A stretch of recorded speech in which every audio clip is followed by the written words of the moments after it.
ক্রমশ এ গল্পে আরো পাতা জুড়ে নিচ্ছি। বড় পর্দার জনপ্রিয় অভিনেত্রী জয়া আহসান তার অভিনয় গুণে জয় করেছেন দুই বাংলার দর্শক হৃদয়। বাংলাদেশ ও ভারতের কলকাতায় পার করছেন বেশ কর্মব্যস্ত জীবন। তবে এখন কলকাতাতেই বেশি থাকেন জয়া। নিয়মিত কাজ করছেন টলিউডে।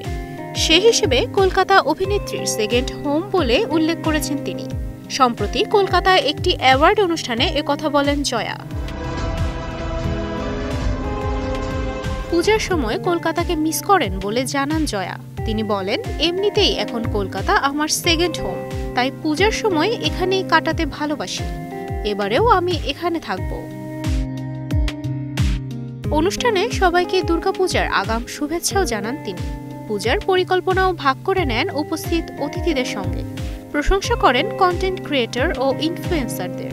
বলেন, কোনো সিনেমাকে জনপ্রিয় করতে তাদের ভূমিকাও অনেক। এরই মধ্যে ডিয়ার মা ও পুতুল নাচের ইতিকথা সহ একাধিক ছবিতে অসাধারণ অভিনয় করে কুড়িয়েছেন প্রশংসা। আগামী বছর শুরু হবে তার নতুন সিনেমা অর্ধাঙ্গিনী 2 ছবির শুটিং। তুবাইশী বুশরা, স্টার নিউজ।